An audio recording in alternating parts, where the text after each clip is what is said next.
everyone has his own fate, and that we go through life living our fate without any control. I like to be in control of my own life.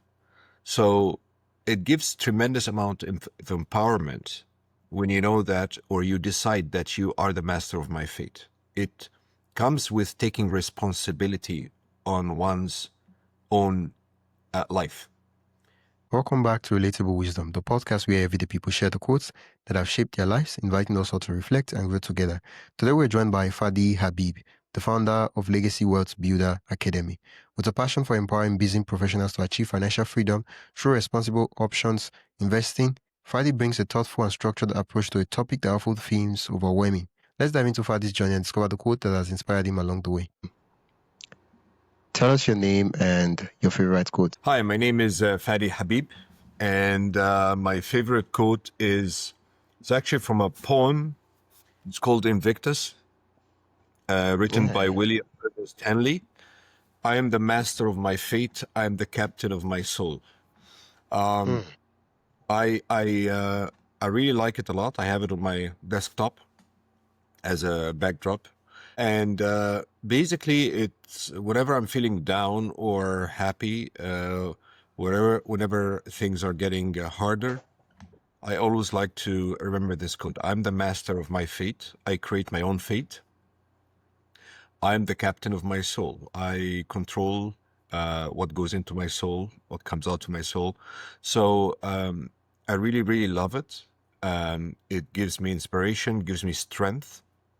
And if you see the whole poem, the person who wrote the poem was really having a hard time. But in the poem he said that I will not be afraid. It doesn't matter how much darkness is around me. I am the master of my fate. I am the captain of my soul. I'm the captain of my ship. Would you be kind enough to read the full poem for us? Okay, give me 1 second. Actually, I can read it because it's on my desktop. Give me 1 second. Okay. So here it goes. It's called Invictus by William Ernest Henley. I think it was written 1875. Okay, so out of the night that covers me, black as the pit from pole to pole, I thank whatever gods may be for my unconquerable soul. In the fell clutch of circumstance, I have not winced nor cried aloud. Under the bludgeon of chance, my head is bloody but unbowed. Beyond this place of wrath and tears looms but the horrors of the shade. And yet the menace of the years finds me and shall find me unafraid. It matters not how strait the gate, how charged with punishment the scroll. I am the master of my fate. I am the captain of my soul. I love it. It's beautiful. Oh. Yeah, Invictus. Invictus. I am the master of my fate, the captain of my soul. Could you, like in layman terms, what does it mean to be the master of one's fate and the captain of one's soul? So a lot of people go through life, that's my interpretation, right? Different people have different interpretations, but a lot of people believe that fate is there. They cannot control it. Everyone has his own fate, and that we go through life living our fate without any control. I like to be in control of my own life. So it gives tremendous amount of empowerment when you know that, or you decide that you are the master of my fate. It comes with taking responsibility on one's own life. If you believe that you don't have any responsibility and things happen to you, life happens to you, then you cannot declare that you're the master of your fate. You're a slave to the fate. You're living the fate. The fate controls everything in your life. Very completely different mentality. A lot of freedom comes from knowing that you're the master of your fate. So if I want to do something, if I want to change something, then I gotta work on it and change it. So I'm the master of my fate. You are the captain of your own life or your own soul. So life doesn't happen to you. You happen to life. You make your own life. You design your own life. You create your own life. Of course, there's some things you cannot change. Like I cannot change that I'm bald, for example. I cannot go. Actually, I can go and like there's some stuff right now. Like there's some treatments where they can put hair in your. But anyway, what I'm saying is that there's some stuff you cannot change. I cannot change my own height, color of my skin, the fact that I need glasses. But it doesn't matter if I don't. If my vision is not that great, I'm the master of my fate. I'm gonna go get glasses, or do lenses, or whatever, or find another way. So very empowering, very, it gives a lot of freedom when you take responsibility of your life and you know that you're the master of your own fate. So if I'm upset with something, it doesn't matter because I am the master of my own fate. I will decide whether I'm going to be happy today or not, even if I have a problem. Don't you love it? Wisdom? It's really nice, right? Is it? Don't you love it? It's really a beautiful poem. Yeah. When you shared the poem, I just don't want to steal your shine. It's your quote and it's your poem. It's one of those poems that I happen to have read before. Part of it is If by Rudyard Kipling and many others.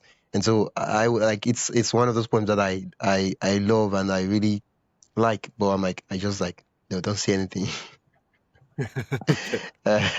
Yeah. Okay. Can you give us an instance or an example where you were in a situation where it seemed like there was nothing you could do, but then you said, okay, yeah, I'm the master of my fate. I am the captain of my soul. Everybody has a lot of problems in life. Sometimes when I have, for example, when I used to work in corporate, a lot of times they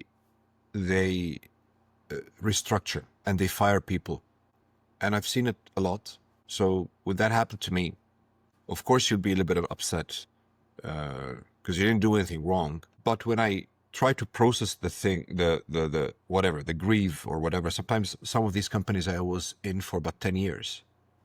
Like I was in BlackBerry, for example. You know BlackBerry, the phone company? Yeah. And, BlackBerry had 22,000 people at some point, and I think right now it's less than 1,500 or 2,000 people. So they were restructuring people right, left, and center. They closed manufacturing, and there was like thousands of people working there.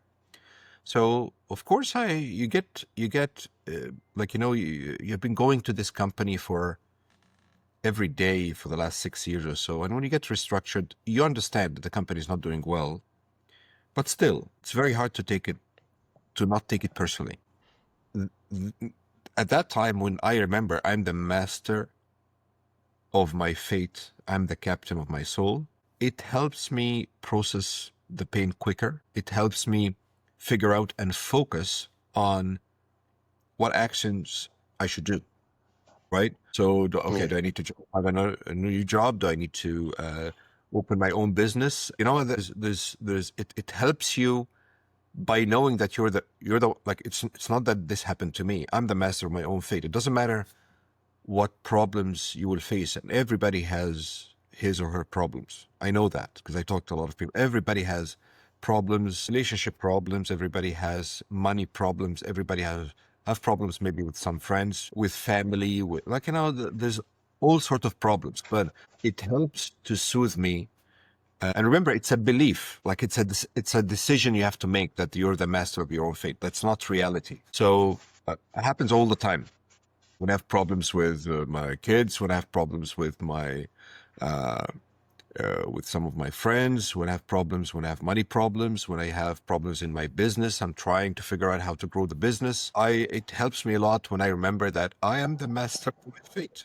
What else do I need to do, knowing that I'm the master of my fate and the captain of my soul? So it's very empowering. Gives you a lot of freedom. Because the opposite of that, if you're not the master of your own fate, you're going to just sit down and cry when there are problems because you're not the master, right? That's the only thing you should do. And a lot of people like to dwell in that. Just they sit down and just complain and blame. It gives them, there's a kickback when somebody's blaming all the time and not adopting a position of responsibility, is that they get a kickback that, he's good, he's the victim, and people get solace in being the victim. I don't like being the victim at all. I've never been a victim, right? Again, of course, sometimes I'm the victim, but it's a decision you have to make to choose not to be the victim, even if you're the victim. So, by adopting a position of integrity and a position of responsibility on your own life, and what is left when you take that position of responsibility and knowing that you're the master of your own fate, what's left is, okay, now that I'm the master, I'm the boss of my own life, what needs to happen? What should I do? What action I need to do? So it's very empowering. It doesn't wait, like it is very efficient, doesn't waste time. It does not allow you to, no master, no captain of the ship, if there's some wind or like high tides, you see him in the corner crying, blaming the, like, Man, oh man. He's the master of the ship. He cannot cry. If you happen to be in that ship, at that point in time, you just say, why? Like, when it's like, how do I explain that? If you're in a plane and the pilot's next to the pilot. Exactly. He's crying. The pilot just I'm afraid, like, what am I supposed to do when that is the captain of the plane or the ship, when you are doing this, like, then it means that there's nothing else for us to. So, another way of looking at it, forget about the people in the plane. I'm just talking about the pilot. Yeah. If the pilot has some turbulence and they started crying, it's a crime. Listen, man, you should know that you're the pilot. You don't have time to cry about the the engine stopped or something. You're the master of the ship still. You're the master of the plane. Figure something out, right? The strange thing is that we have these high expectations of pilots, captains, but we don't have that expectation for ourselves when we are in the situation. Like when we're like, yeah, I'm like, yeah. Because people are not aware that they are the pilot of their life. They are the captain of the ship, of their destiny. They are the master of their fate. A lot of people did not click yet that they are the master of their own life. They think life happens to them. They think that they're the victims of which country they lived in, they were born at, which family they have, how much money they have, whether they have poor parents or rich parents, whether you got good education or bad education, and they go through life surviving, trying to survive life because it happens to them. It's a completely different way of looking at things, knowing that you're the master, even if you don't have money, even if you have problems, even if things are not going well, but you're the master, right? If I go outside and it's raining, there is no benefit of me crying about there is rain. Like, it doesn't help me. It might make me a little bit better because I'm a victim, but it doesn't help you. You're the master. Go find something. Get an umbrella. Go under a tree. Just go inside the house, right? Go under a butt. Like, figure something out because you are the master. You are in control. You're in control does not mean that you control the rain, because the rain will happen and you will be wet whether you like it or not. But you control how much water comes to your body. Yeah. You control if you go get an umbrella. You control if you go under this tree or that tree, jump on a bus or something. You control even if there's no place to go and you're in the middle of the desert and it's raining and you're really cold and wet. You control how much upset or how much grief you're gonna. Again, you control if you're gonna sit crying or talk to yourself in a way whereby you pull yourself up, right? Yeah. Anyway, I'm the master of my ship. I like, the thing about poetry is that usually there's what they call imagery. It paints a picture of what the poet is it's talking about. And I like the word captain because if, let's say we're sailing a ship, right? And the captain of the ship, if there is a storm, if there is waves and all those things coming up, there is nothing the captain can do regards the wave or the storm. Instead, he will make adjustments to the ship so that it can use the adversity of the storm to move faster. So if they might have to there's a name they call those things they put on the ship. They might have to adjust them. Sometimes they remove them. The sails, yeah. the sails, to adjust them sometimes, so that it will change according to the way the storm, the adversity, but it's not like, oh yeah, the storm is real, what shall we do? And you sit there and you start crying and asking yourself that, and I'm like, you know how you look at, there's this, you just look at the situation and you're like, why was I on the ship? Why didn't they give me the other ship? You're like, well, sometimes like, you know what? It's laughable, right? You're laughing because it's inconceivable for us that the captain of the ship will leave the sails and telling people what to do and just go into a corner and cry. That's a lot of people do that with their own lives. They're so overwhelmed with problems, and all what they're thinking of is, yeah, it's a good time to cry because it makes me feel good. It makes me release some, whatever, tears and energy, and I feel a little bit good, and maybe that's it. Man, the man or woman, there's much more you can do. You're the master of your fate. You're the captain of your own ship. There's no time for crying. Of course, sometimes I cry as a man, like when things go a bit rough, but I don't dwell that much on it. Like, of course, everybody feels pain, but like I'm always quick because I trained myself to be, again, remember, it's not easy to come to a person. So I've put it in my desktop. I can see it every day. I'm a professor too, so I teach project management and stuff like that. But in every course, I give it to the students because it's really helpful. It's a tool. It's a mindset. It's like an app in your brain. It's an app in your brain, so that when you invoke it, when you click on it, it shifts your mindset from here to here. It reminds you that you're the master. And if you're the master, comes with responsibility, comes with, okay, if I'm the ship, if I'm the master of the ship, if I'm the captain, some questions arise. What should I do? What is the best thing I can do? What is the best outcome in this very problematic situation? What can I do to get the best outcome? What can I do to reduce the adverse conditions? If I can, what is controllable? What is within my control? If I'm the captain of the ship, I cannot do anything to the storm. What can I do? Maybe I should take the sails this way. Maybe I should slow down the ship. So all of this stuff, all of this domain is not available to you if you don't know that you're the captain. And that with the captain comes responsibility. And it's a great responsibility. Like, it's not a burden. It's the fact that you have freedom, right? Yeah, it's I love it. It's written 150 years ago.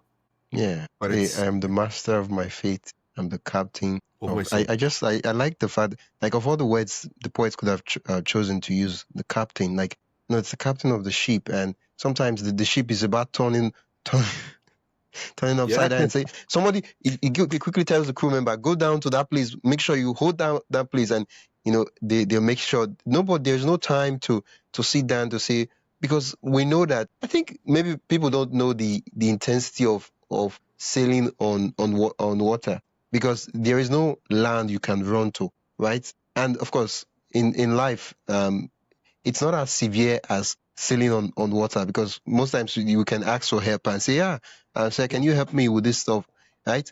But imagine if you look at the back, behind you, you look forward, and everything you see is water. Sometimes you're even asking, you're doubting if there's land on it, because all around you is water. And so it's a matter of show up, do all you can do, or just fold up and die. And there's another quote that says, ships are safest. The safest place for a ship is the harbor. Yeah. But the ships have not been designed to stay in the harbor, right? Yeah. So you can't just try to live your life playing it safe all the time, because if this is your ultimate goal, you will do nothing. Everything comes with a risk. Any investment comes with a risk. If you decide to go to the exam to get a certificate, you risk failing. If you go and have children, you risk the children growing up not being good. Yeah. If you open a business, there is a risk of the business not working. If you go and propose to get married, there's a risk of this marriage not working. If you go and get a new friend, there's a risk that this friend will not do good by you. There's risk in every life, right? So make sure don't put your ship in the harbor all the time, because you're going to be leading a very boring life. Like, you're designed to be a little bit more adventurous and take the ship into the sea and explore, and you'll have tales to say and experiences to have, and you will have. There's a risk of you drowning, of course. I know that, right? But by the way, the poem with William Ernest does not have a ship. I added the ship, like, last sentence was I'm the captain of my soul, but I'm changing it. Yeah, I'm the captain of my ship. But there's no ship. There's no ship in there. That's how poetry works now. Like the captain of my soul. So the soul itself is the ship, and so it's like I'm the captain. Exactly. Yeah. Exactly. It's a beautiful piece. It's called Invictus. Everybody, you can Google it. It's really nice. Yeah. Thank you so much, Fadi, for sharing with me your favorite poem in this case, and helping me make sense of it. Thank you, Wisdom. I like your name, by the way. It's very nice. I think you have my friends to thank for that. What do you do? I'm a professor, but I teach people how to invest in stocks and options responsibly. So I have this company called Legacy Wealth Builder Academy. Website is legacywealthbuilderacademy.com, and I coach people how to invest in stocks and options responsibly. I love it. I love getting people to be more and taking more, as being the captain, right, of the ship, financial ship, kind of. Yeah, and if people want to, instead of people complaining that the financial situation is not the best, it is much more efficient. They will get much more if they stop blaming, if they stop whining about it or crying about it, and think, what can I do? What can I do to make myself better? Right? And by putting themselves in this zone, they will be on a quest to make themselves better. If somebody is just blaming or crying about it, there's absolutely no space for improvement, because he or she doesn't think they need to do anything, right? But if you allow yourself to ask yourself the question, knowing that you're the master of your financial ship or the captain of your financial ship, it begs the question, what can I do? The answer might be, I want to learn something to get a better job. I need to learn how to invest to do something. I need to open a business. It will come to you, and whatever comes to you might not be the best. You will make mistakes, but you will learn. But if you're always the captain of your own ship, your job doesn't finish except when the ship reaches the land. If you're in the middle of the sea, the job, like, if you try going right, but there's no land, you're going to try to go left, right? So I find it very efficient to be in this position. It's a decision to make. Nobody will come and tell you, listen, now you're the captain of your own ship. It's a decision you have to make. Yeah. Thank you so much. It's easy to blame. Funny thing is that whoever you blame is the person you give control. So they become the captain of your life, the captain of your soul. So if you blame, my life is terrible because of my government, of my country, guess what? The country, your government is the captain of your soul and your life. So if you say, my finance is really bad because I really don't know how this money stuff works, and I don't have the skills to really make money and all that. Guess what happens? Now you are the captain. Now you're like, okay, how do I learn how to make this money? How do I get the skills in order to do this thing and do it well? Because all these people that are doing it, they don't have two heads, right? It's not like I'm not working, I'm working, but everything is not just working out for me. So I need to learn, right? It changes who's in control. Thank you so much, Fadi. And once again, where can they learn more about you and your company? So they can go to the website legacywealthbuilderacademy.com or email me info at legacywealthbuilderacademy.com. I can send you some of my social medias. You can find me on LinkedIn, Fadi Habib, FadiHabib, and I'm there also on Facebook. Yeah, thank you so much. Thanks for listening to Relatable Wisdom. If you found something meaningful in this episode, make sure to follow or subscribe wherever you're listening. If you'd like to support the show, you can do that by buying me a coffee. The link is in the show notes. Every little bit keeps the conversations going. I'm your host, Wisdom Concord, and I will see you in the next one. Until then, stay curious, stay inspired, and keep growing.